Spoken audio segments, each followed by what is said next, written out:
এবার মেয়েটা বলে, কে আপনি? এই মরুভূমির মাঝখানে রৌদ্রের মধ্যে দাঁড়িয়ে দাঁড়িয়ে কথা বলেন, কে আপনি? ঘরে আসেন। সৈয়দনা ইব্রাহিম বলে, না, আমার পরিচয় দিব না, ঘরেও আসবো না। মেয়েটা বলে, আপনি যদি ঘরে না আসেন আমি কিন্তু রাগ করব। সুবহানাল্লাহ কোন।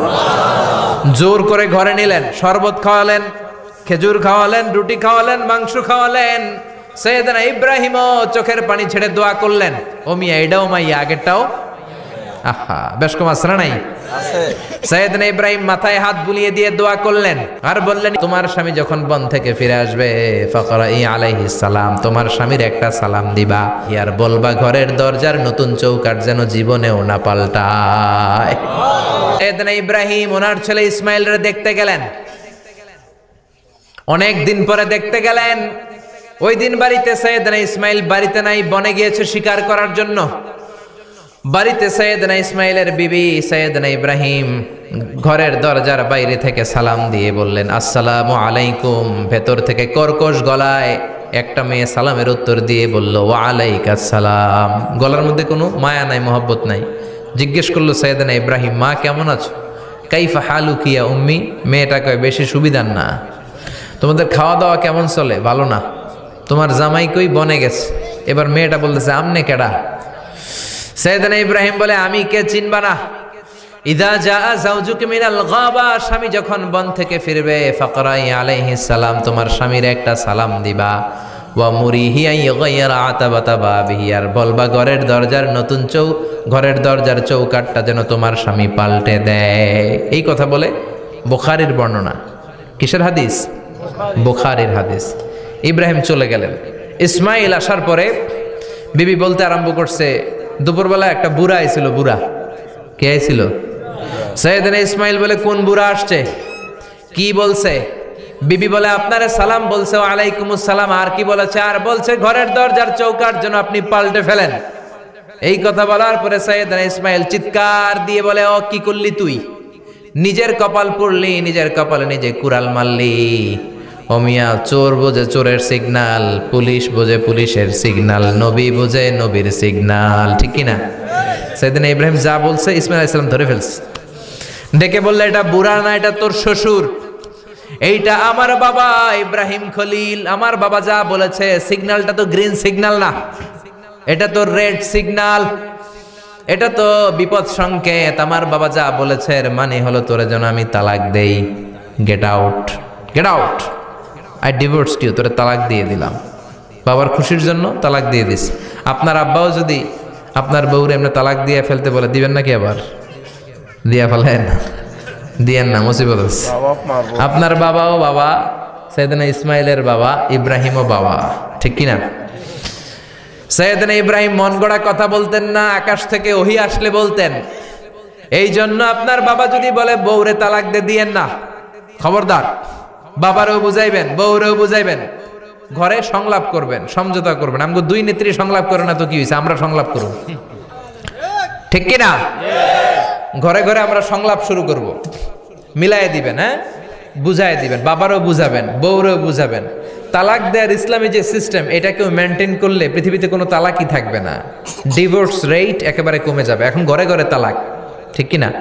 তালাক দেওয়ার সিস্টেম হচ্ছে পঞ্চম স্টেপে যে তালাক, পঞ্চম ধাপে। প্রথম ধাপ হচ্ছে ফাইদুহুন্না, বউয়ের সাথে ঝগড়া হইলে ফাইদুহুন্না, বউরে কক্সবাজার বেড়াইতে নিয়ে যাও, বসুন্ধরায় শপিং করে দিবা, নানিরে লইয়া ঘুরতে যাবেন যমুনা ফিউচার পার্কে, নানিরে বেনারসি শাড়ি কিনা দিবেন, কসমেটিক্সের বক্স কিনা দিবেন।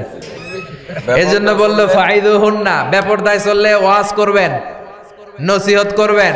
এই জন্য বউয়ের সাথে যদি ঝগড়া হয় তালাক না, ইসলাম প্রথমে বলছে ফাইদুহুন্না, ওয়াজ করেন, বুঝান, ঘুরতে নিয়ে যান, শাড়ি কিনে দেন।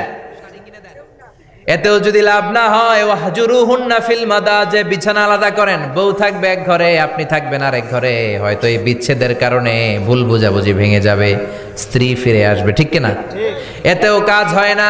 তারপরে আল্লাহ বললেন ওয়াদ্রিবুহুন্না, এবার একটু শাসন করেন। ঘুরতে নিলেন, কাজ হয় না। শাড়ি কিনা দিলেন, কাজ হয় না। রোম আলাদা করলেন, এরপরও কাজ হয় না। এরপর ওয়াদ্রিবুহুন্না, শাসন করেন। অনেকে এটার অর্থ করে বউরে পিটাও না, পিটানো না। বিশ্বনবী কোনোদিন বউয়ের গায়ে হাত দেয় নাই, ঠিক কিনা? এই অদ্রিবুহুন্নার শাব্দিক অর্থ হলো পিটাও, কিন্তু পারিভাষিক অর্থ হলো স্ত্রীকে একটু শাসন করো। মুফাসসিররা এই আয়াতের তাফসীর করতে যে হয়রান হয়ে গেছে। অনেকে বলছে ছোট্ট কাঠি দিয়ে পিটাও, আর বলে এই কথা শোনো না কেন, দুইটা বাচ্চা হয়ে গেছে, 3টা সন্তান হয়েছে, এখন সংসার ভাঙতে চাও কেন? অনেক মুফাসসির বলে মেসওয়াক দিয়ে বাড়ি মারো আস্তে আস্তে।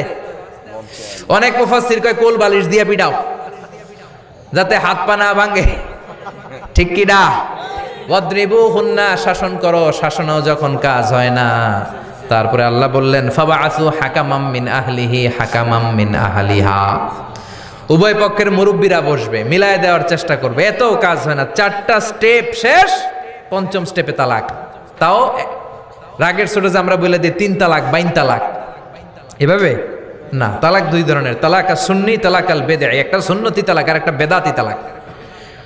বেদাতি তালাক দেয়া যাবে না, সুন্নতি তালাক দিবেন। মানে প্রতি মাসে একটা, আপনার বউয়ের যখন মাসিক হয় না, যখন পিরিয়ড হয় না, আপনার বউ যখন সুস্থ আছে, ক্লিন আছে, তখন 1 তালাক। 1 মাসের মধ্যে ফিরে আনার সুযোগ আছে না নাই? 1 মাস পরে দিবেন 2য় তালাক, 2য় মাসেও ফিরে আনার সুযোগ আছে না নাই? ঘরে রাখবেন, হয়তো বিবিরে দেখে আপনার মনে ভালোবাসা জমবে, বিবির মন নরম হয়ে যাবে, বিবিকে ফিরে আনা যাবে। 3য় মাসে 3 তালাক যখন দিবেন, আর ফিরে আনার সুযোগ নাই। এটাকে বলে আত-তালাক আল বাঈন আল বাইনুনা। এরপরে আর ফিরে আনার সুযোগ নাই। এই প্রসিডিউরগুলো যদি মেনটেন করেন, তালাক হবে? তালাক হওয়ার সুযোগ আছে? এজন্য এগুলো মেনটেন করে তালাক দিবেন, ডিভোর্স রেট কমে যাবে। ওমরে ফারুকের জামানায় এক লোক তার স্ত্রীকে 100 তালাক দিছে। কয় তালাক? এরকম ডাকাত বাংলাদেশও আছে না নাই? 100 তালাক দিছে। এখন ওয়াইফ যে ওমরে ফারুককে বিচার দিছে, ওমরে ফারুক বলল তোমার হাজবেন্ডকে ডেকে আনো। ডেকে আনা হলো, কিরে কয় তালাক দিছস? কয় 100 তালাক। দিবি 3 তালাক, 100 তালাক দিছস কেন? কয় মেজাজ গরম আছিল।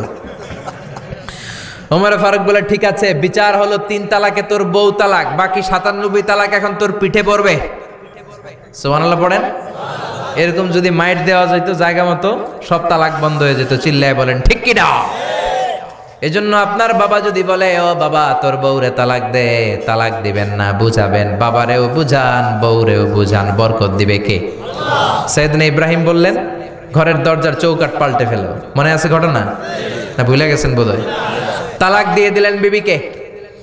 নতুন সংসার শুরু হলো, আরেকটা বংশীয় নেককার মেয়েকে বিয়ে করলেন। 3 বছর পর সাইয়েদনা ইব্রাহিম আবার বেড়াতে আসলেন।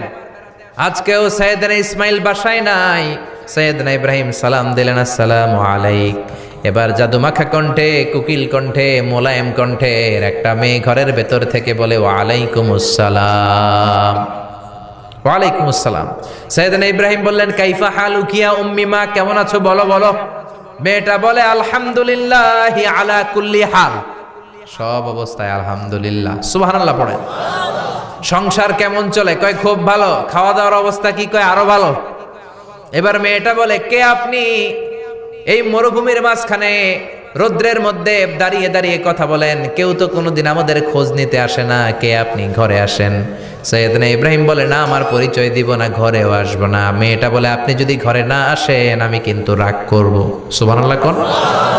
জোর করে ঘরে নিলেন, শরবত খাওয়ালেন, খেজুর খাওয়ালেন, রুটি খাওয়ালেন, মাংস খাওয়ালেন।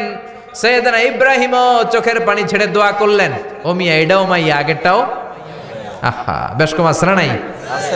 সাইয়েদনা ইব্রাহিম মাথায় হাত বুলিয়ে দিয়ে দোয়া করলেন আর বললেন ইযা জা যাওজুকা মিনাল গাবা, তোমার স্বামী যখন বন থেকে ফিরে আসবে, ফাকরাই আলাইহিস সালাম, তোমার স্বামীর একটা সালাম দিবা। ওয়া মুরিহি আন ইউসবিতা আতাবাতা বাবিহি, আর বলবা ঘরের দরজার নতুন চৌকাঠ যেন জীবনেও না পাল্টায়। চলে গেলেন। ইসমাইল আসলেন। বেবি বলল নুরানি চেহারার এক আল্লাহর ওলির মতো মুরব্বী লোক আসছিল। মুরব্বী আসছে শুনে ইসমাইল তো ভয় পেয়ে গেলেন, কিরে আগে তো একটা ঘটনা ঘটছে, ঠিক কিনা? কেমন আচরণ করেছিস বল। বিবি বলে আপনি ভয় পাবেন না, আমি খুব ভালো আচরণ করেছি, আপ্যায়ন করেছি। তিনিও খুশি হয়ে আমার মাথায় হাত বুলিয়ে দোয়া করে দিয়েছেন আর বলেছেন ঘরের দরজার নতুন চৌকাঠ যেন জীবনেও আপনি না পাল্টান। সুবহানাল্লাহ। সাইয়েদনা ইসমাইল বিবিকে জড়িয়ে ধরলেন।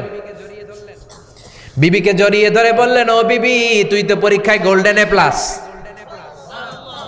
কি এ প্লাস? যেই মুরব্বী লোকটা এসেছিল সাধারণ কোনো মানুষ নয়, তোমার শ্বশুর আমার বাবা ইব্রাহিম খালিল। আমার বাবা যেই কথা বলে গিয়েছেন, যে ইঙ্গিত দিয়েছেন, এটা তো গ্রিন সিগন্যাল। আমার বাবা বলেছেন তোমার যেন কোনোদিন তালাক না দেই, তোমার যেন ছেড়ে না দেই। এই যে তোমার হাতটা দুনিয়ার বুকে ধরলাম, জান্নাতে যেন তোমার হাত ধরে এই দুজনে জান্নাতে ঢুকে যায়। এজন্য বাবা মায়ের দোয়ার দরকার আছে না নাই?